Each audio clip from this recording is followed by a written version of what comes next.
Students, आज हम लोग डिस्कस करेंगे सिक्योरिटी काउंसिल, सुरक्षा परिषद, इसका स्ट्रक्चर, इसका पावर्स और फंक्शंस और वीटो पावर। सुरक्षा परिषद आपको बहुत इम्पोर्टेंट है और ये दूसरा महत्वपूर्ण अंग है यूएनओ का। ये आपको आपके पेपर वाइज भी बहुत इम्पोर्टेंट है और आपका जो 6th पेपर होना है वाइवा, उसके लिए भी आपको बहुत इम्पोर्टेंट है।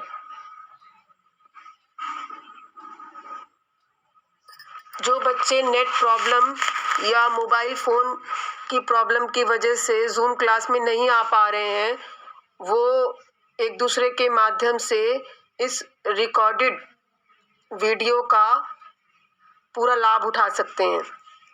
और अगर आप लोगों की कोई क्वेरीज हो तो आप लोग बाद में ग्रुप पर पोस्ट के माध्यम से उसे सॉर्ट आउट कर सकते हैं।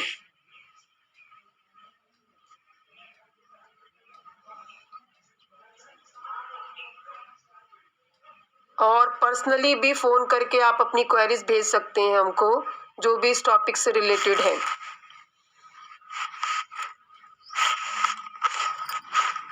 सुरक्षा परिषद, बात करते हैं हम सिक्योरिटी काउंसिल की। सुरक्षा परिषद यूएनओ का बहुत महत्वपूर्ण ऑर्गन है, अंग है। इसे संयुक्त राष्ट्र संघ का कार्यपालिका अंग भी कहा जाता है। इनिशियली फर्स्ट पैराग्राफ में और बड़े क्वेश्चंस को जब आप लोग लिखेंगे तो लास्ट पैराग्राफ में इन लाइंस को आपने अंडरलाइन करना है, क्योंकि बहुत इंपॉर्टेंट लाइंस हैं ये।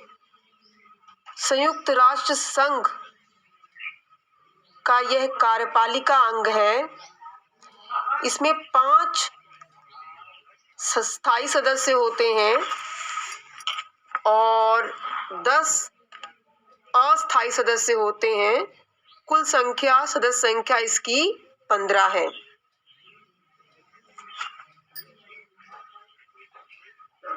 यह संगठन बहुत महत्वपूर्ण है। इस संगठन के जो 5 स्थायी सदस्य हैं वह है अमेरिका, रूस, ब्रिटेन, चीन और फ्रांस। और जो इसके टेम्परेरी मेंबर्स हैं उनका निर्वाचन यानी इलेक्शन 2 वर्षों के लिए महासभा 2/3 बहुमत से करती है।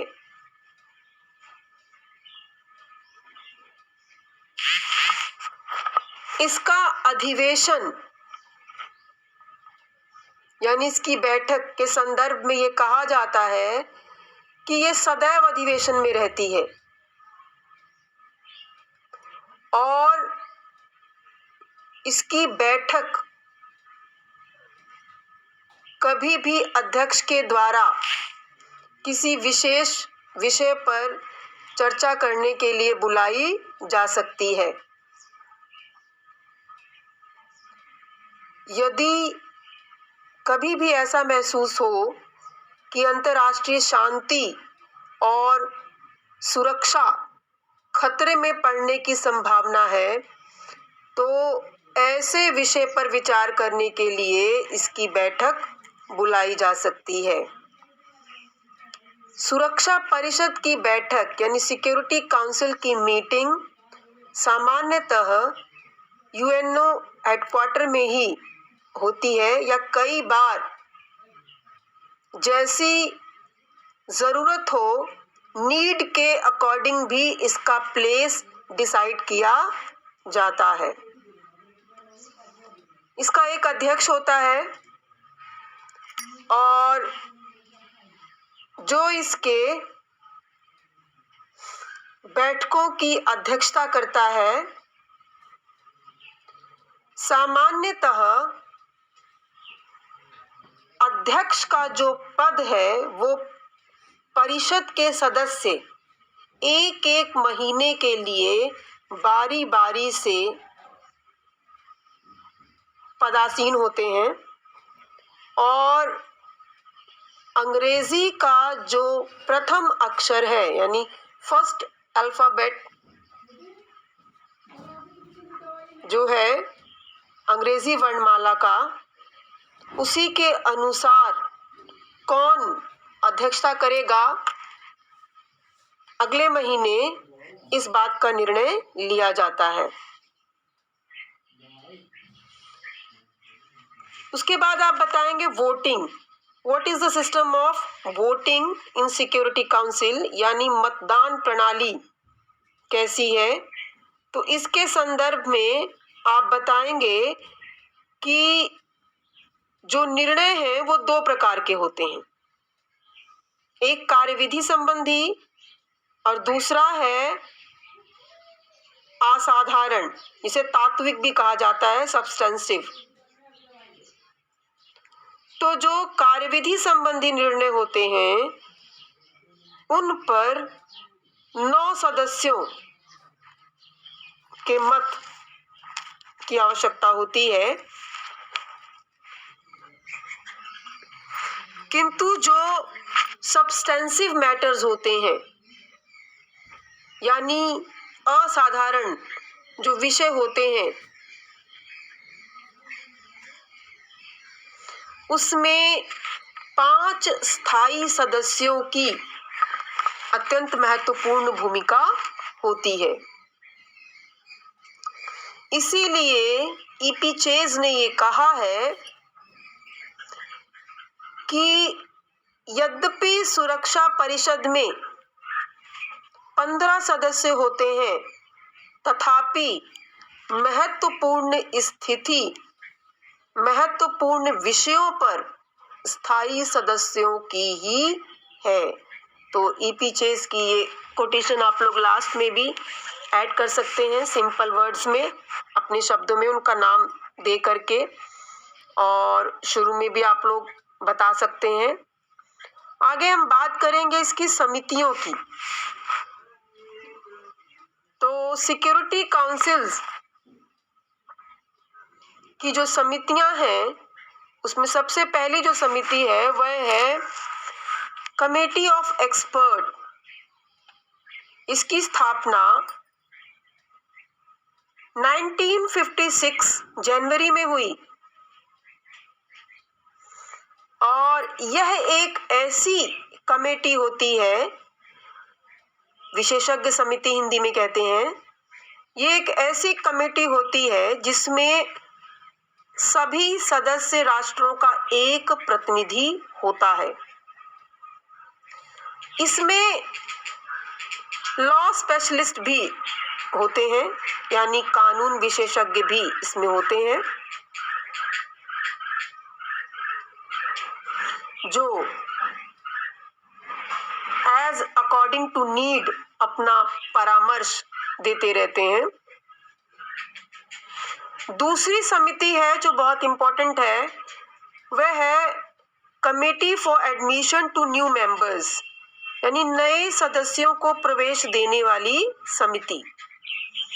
इसकी स्थापना 1946 में हुई थी और जैसे कि नाम से ही स्पष्ट है, ऐसे प्रस्ताव जो कि किसी नए सदस्य को शामिल करने के संदर्भ में यूएनओ से संबंधित होते हैं, उन पर यह विचार करती है।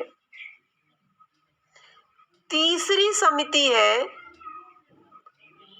मिलिट्री स्टाफ कमेटी, यानी सैनिक स्टाफ समिति। नाम से ही बिल्कुल क्लियर है, यह ऐसी समिति है जो वैश्विक दृष्टि से शांति बनाए रखने के लिए मिलिट्री नीड्स को ध्यान में रख करके काम करती है, मिलिट्री नीड्स के लिए काम करती है कि अगर कभी भी जरूरत हो तो शस्त्रों की कमी न होने पाए।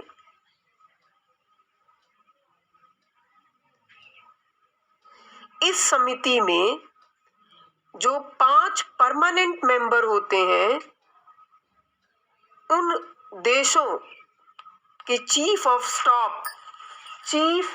स्टाफ जो है वो इसके प्रतिनिधि होते हैं। ये थी सुरक्षा परिषद की समितियां: committee of experts, committee for admission to new members, military staff committee. आगे हम बात करेंगे सुरक्षा परिषद के आयोग कौन कौन से हैं। तो इसमें नाम आप लोगों को ध्यान में रखने हैं। अणुशक्ति आयोग, नाम से स्पष्ट है। परंपरागत शस्त्रों पर आयोग, नाम से ही स्पष्ट है। और तीसरा है एडहॉक बॉडीज यानी तदर्थ निकाय।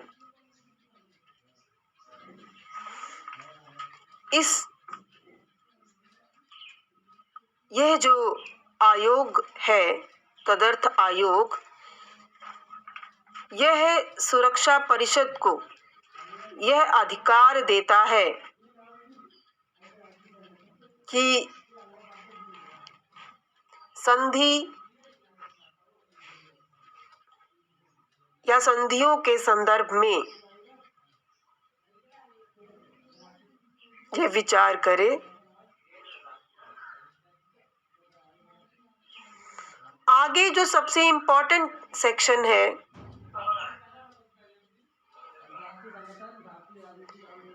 वह है फंक्शन और पावर्स। ये सबसे इम्पोर्टेंट है आपको।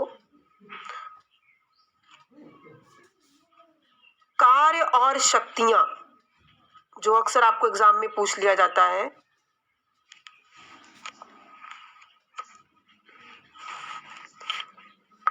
इसमें आप लोग फिगर भी बना सकते हैं बी और सी सेक्शन में। सबसे पहला कार्य जो बहुत सरल है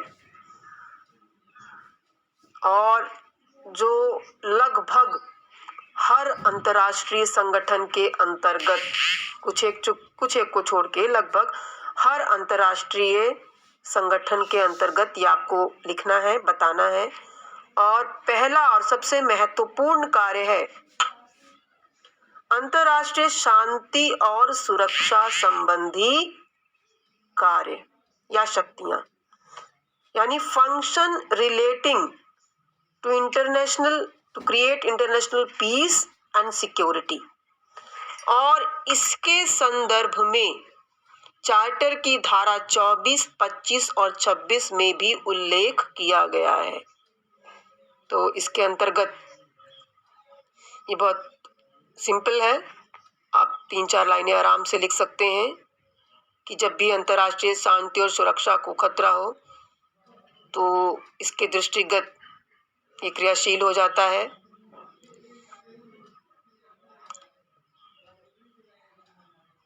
झगड़े या विवाद को निपटाने के लिए प्रयत्नशील रहता है, शांति बनी रहे इस दृष्टि से प्रयत्नशील रहता है, युद्ध न होने पाए इस दृष्टि से प्रयत्नशील रहता है, और अगर युद्ध करना पड़ा तो सैनिक कार्यवाही के लिए भी ये तत्पर रहता है। तो ये सारी बातें आपको ध्यान में रखनी है, 3 से 4 लाइन लिखनी है आपको। अगला है विवादों का शांतिपूर्ण समाधान। यह भी नाम से ही स्पष्ट है कि यूएनओ का जो अस्तित्व है वो इसीलिए है कि जितने विवाद हैं उनका शांतिपूर्ण ढंग से प्रथमतः हल निकाला जाए। और सुरक्षा परिषद भी यह प्रयास करता है कि अगर अंतर्राष्ट्रीय स्तर पर कोई विवाद है तो उसका हल शांतिपूर्ण तरीके से निकालने का प्रयास किया जाए, अंतर्राष्ट्रीय मतभेदों को शांतिपूर्ण तरीकों से दूर करने का प्रयास किया जाए। अगला है एनफोर्समेंट एक्शन यानी प्रवर्तन कार्यवाही। प्रवर्तन कार्यवाही के अंतर्गत सुरक्षा परिषद 2 प्रकार की व्यवस्था करता है, पहला असैनिक और दूसरा सैनिक। असैनिक व्यवस्था के अंतर्गत आपको बताना है कि आर्टिकल 41 अनुच्छेद 41 के अंतर्गत भी इसका उल्लेख किया गया है कि सुरक्षा परिषद अपने निर्णयों को लागू कराने के लिए युद्ध को छोड़ करके अन्य किसी भी प्रकार की कार्यवाही कर सकता है। तो ये असैनिक उपायों के अंतर्गत आएगा। और सैनिक उपायों में तो एकदम स्पष्ट है, आप लोग जानते हैं कि यदि ये संभव न हो पाए कि असैनिक उपाय के माध्यम से समस्या का निदान न हो, तो ये सैनिक कार्यवाही भी कर सकता है। उसके बाद आप बताएंगे स्वतंत्र कार्य, और इसके संदर्भ में अनुच्छेद 20, 29, 52 का सब पार्ट 3, अनुच्छेद 83, इन सब का प्रावधान किया गया है। स्वतंत्र कार्यों के अंतर्गत महासभा का विशेष सत्र बुलाना, सहायक अंगों की स्थापना करना अपने कार्य की सिद्धि के लिए, स्थानीय विवादों को शांतिपूर्ण तरीके से हल करने के लिए प्रयासरत रहना, ये सारी बातें आप स्वतंत्र कार्य के अंतर्गत बताएंगे। और अनुच्छेद 20, 29, 52 सब पार्ट 3 और 83 का उल्लेख आप लोग कर देंगे। अंतर्राष्ट्रीय न्यायालय के संदर्भ में भी इसकी भूमिका है। चार्टर का अनुच्छेद 93 सब पार्ट 2, 94, आर्टिकल 35 सब पार्ट 2, आर्टिकल 69, इन सब के तहत भी इसके कुछ कार्य हैं।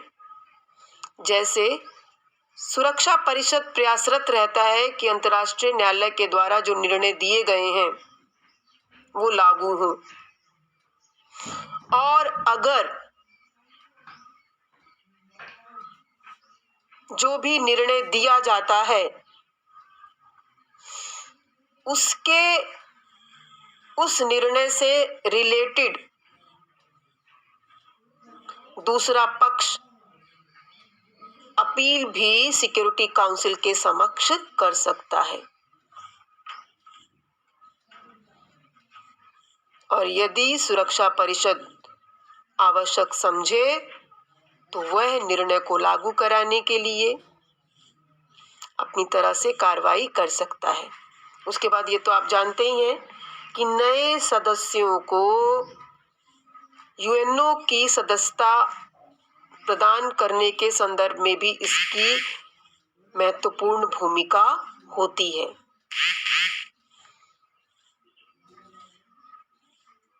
उसके बाद महासचिव की नियुक्ति, जो संयुक्त राष्ट्र संघ का महासचिव होता है,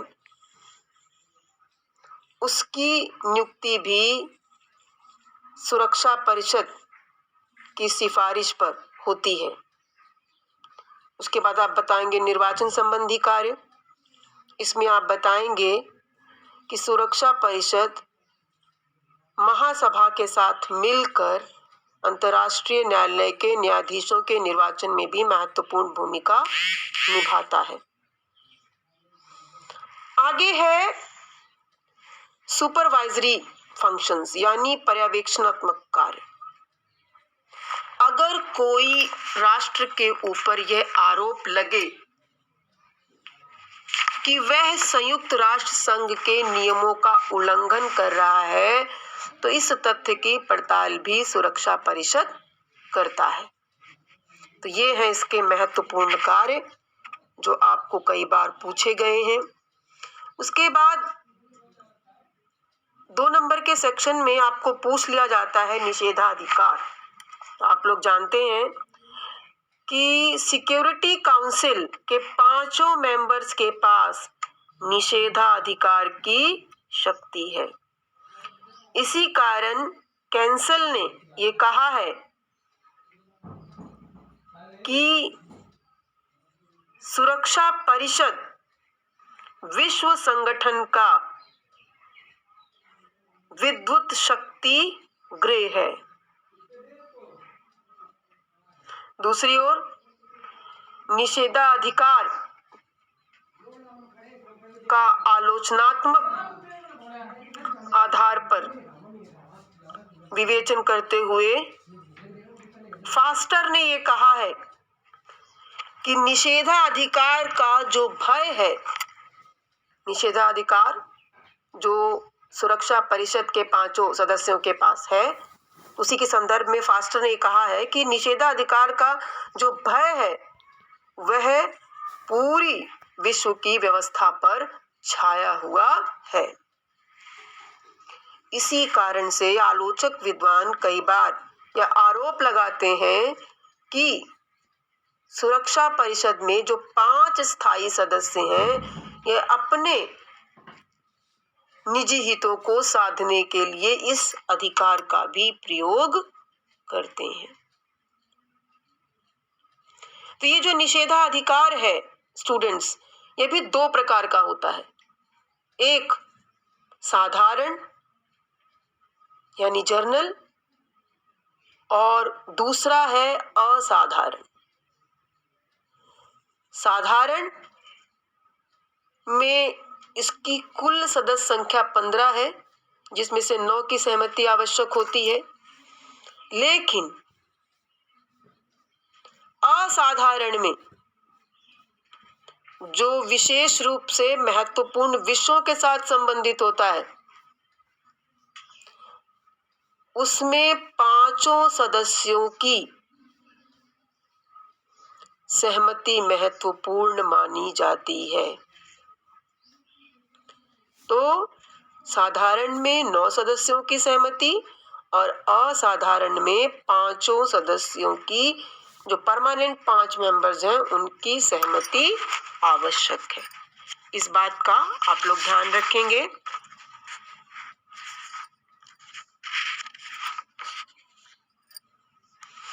इसी के साथ आपका ये जो दूसरा अंग है यह समाप्त हुआ। अब हम बात करेंगे इसका तीसरा अंग, जिसका नाम है आर्थिक और सामाजिक परिषद, यानी the economic and social council. नाम से स्पष्ट है, अंतर्राष्ट्रीय स्तर पर यह जो काउंसिल है, परिषद है, ये आर्थिक और सामाजिक विषयों के प्रगति के संदर्भ में क्रियाशील रहता है। On the ground of organization, यानी संगठन के आधार पर आप ये बताएंगे कि संयुक्त राष्ट्र संघ के चार्टर की धारा 61 से 72 तक में इसका उल्लेख किया गया है और इसका गठन 10 जनवरी 1946 को हुआ है। इसके सदस्यों का चुनाव महासभा 2/3 बहुमत के आधार पर करती है और इसके 1/3 सदस्य प्रत्येक वर्ष अवकाश प्राप्त करते हैं और उनके स्थान पर नए सदस्य चुने जाते हैं। इसका वर्किंग सिस्टम क्या है और इसमें सदस्यों का क्या प्रावधान है? तो इस परिषद में प्रत्येक सदस्य राज्य को एक प्रतिनिधि भेजने का अधिकार है और वोटिंग सिस्टम क्या है कि कोई भी प्रस्ताव जो प्रस्तुत होता है वह उपस्थित और मतदान करने वाले सदस्यों के साधारण बहुमत से निर्णय लिया जाता है। इसकी मीटिंग्स, अधिवेशन के लिए व्यवस्था यह है कि वर्ष में कम से कम 3 बार जरूर होनी चाहिए, लेकिन जनरली 2 बार ही होती है। इसका उद्देश्य क्या है? इसके नाम से ही स्पष्ट है इसका उद्देश्य। इसकी चर्चा भी हमने की थी। इसके उद्देश्य का वर्णन चार्टर की धारा 55 में किया भी गया है कि मनुष्य मात्र की गरीबी, बीमारी, भूख से संबंधित समस्याओं के निवारण हेतु यह क्रियाशील रहता है। अब इसको हम आगे कल की क्लास में डिस्कस करेंगे और यहीं पर ये टॉपिक जो है आपका क्लोज होता है।